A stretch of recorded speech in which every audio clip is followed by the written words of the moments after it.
time. My hair looks crazy, but I feel like that's all the time, so just get used to it. Welcome to this episode of Wellness Wednesday. Today I'm going to be making some alkaline vegan nachos. I actually made them yesterday, but today's video is going to be the process of me doing it. I make the tortilla chips from scratch, which is actually really fun to do. Very simple, very easy. 4-ingredient recipe.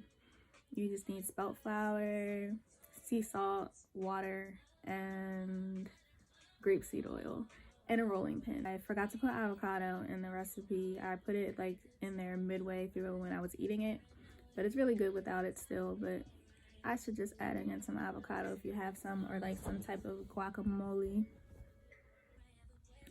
If you like this video, like it, press the like button, comment, subscribe, share it with your friends, share it with your family.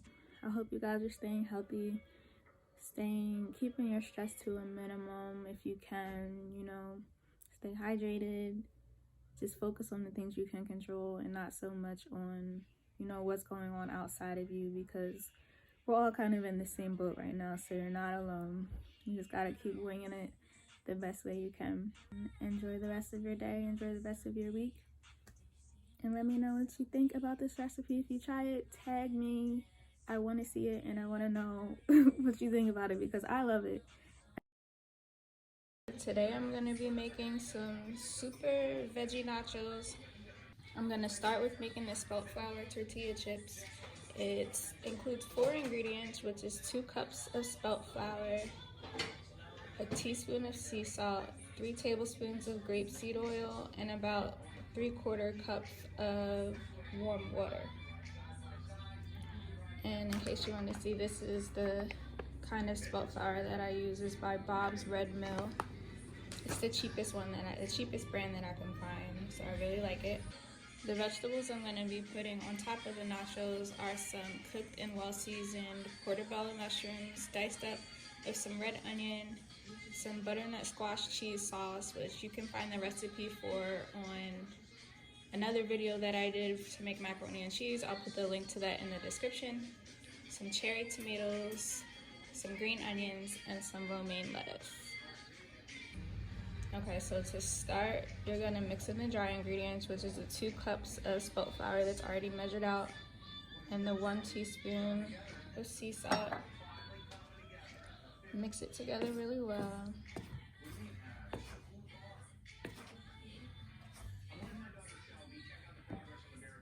Then you're gonna add in the grapeseed oil.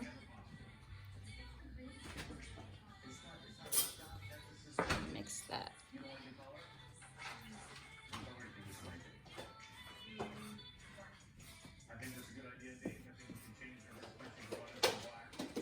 Now when you add in the water, you're just gonna add in a little bit at a time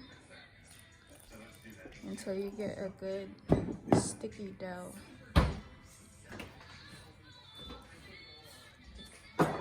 You can also use these same ingredients, the same recipe, to make tortilla wraps, to make the spelt flour wraps. Instead of cutting them up into triangles, you're just gonna separate them into like 6 different sections, flatten them, and then warm them up in a pan for a few minutes on each side. I guess I might do that in a different video another day.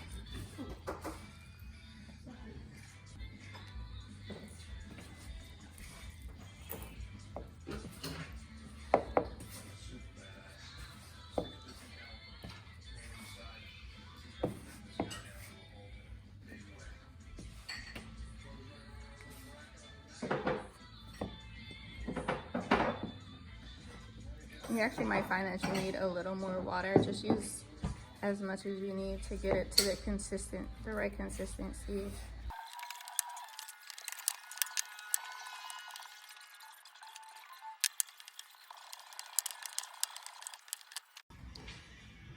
Once you reach this consistency of a dough ball, you're gonna start kneading it and really getting the rest of the flour off of the sides of the bowl until you get like a good sticky texture. I'm going to be baking these in the oven. You can deep fry the tortilla chips, or you can put them in a deep fryer or pan fry them. But I'm going to bake them in the oven today on 2 separate baking sheets. So I'm going to separate the dough ball in half as well as I can. See, that's a real good sticky dough. Separate it in half and then let it sit for a few minutes. You might want to cover it with a towel or a wet cloth or something like that. Now I'm gonna bring out the baking sheets for each one so I can roll it out. You're gonna need a rolling pin for this. I'm gonna roll it out on each baking sheet. First, you wanna coat the baking sheets with some oil so it doesn't stick, or use parchment paper. I'm out of parchment paper and don't really want to go to the grocery store unnecessarily during this time, so just gonna lightly oil each pan.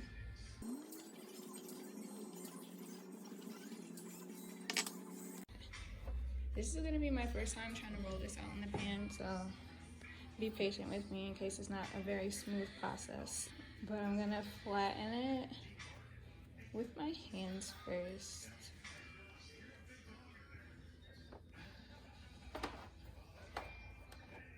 I mean, you can also use this recipe for like a pizza dough too.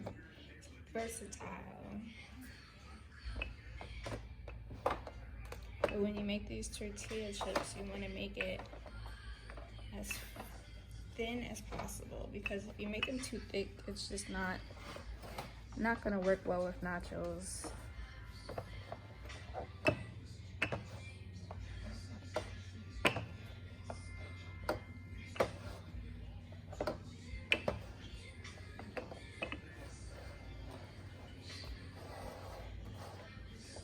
Yeah, it's pretty tough to roll this out while it's on the pan, but I just know for a fact that if I do it on the counter, it's gonna stick and it's gonna be really hard for me to pull it up when I'm trying to lift each chip up.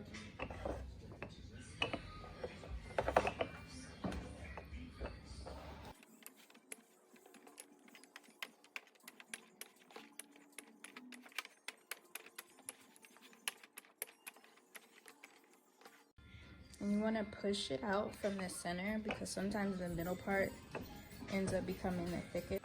Okay, so you see, it's not really a perfect circle, but it's still okay. Kind of ran over the edge on one side.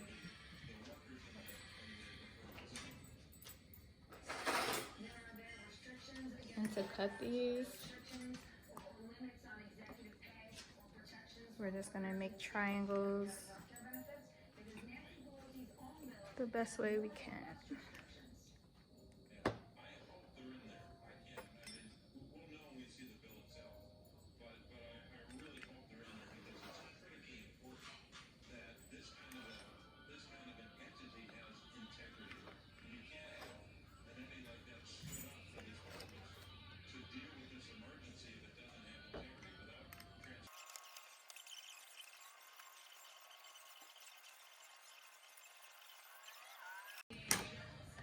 Alright, so here we have some triangles. They're not perfect, but they'll do. You don't have to separate them, but I like to, just so I can make sure that I didn't make them too thick. Okay, so they're all separated. Like I said, not necessary to separate them. You can just leave them close together. But I'm going to brush each one with some oil to make sure they brown very nicely.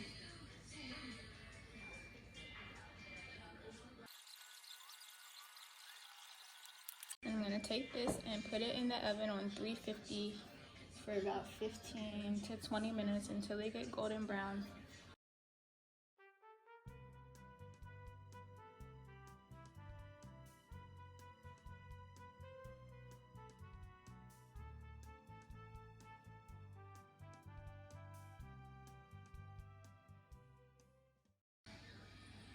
And this is what they look like when they came out the oven. This is the smaller tray that I did. And I like these better because they're crispier, but they're really good are so beautiful. Now it's time to put it all together to make nachos. I like to just layer everything into a bowl. Put the chips. I really like the small thin ones. Personal preference. Also, when I take these out the oven, I put sea salt on top of them, which you can do before or after you put them in the oven.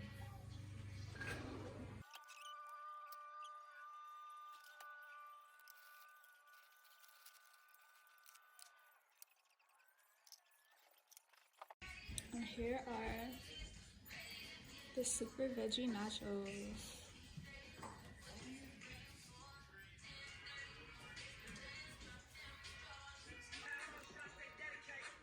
It really tastes amazing.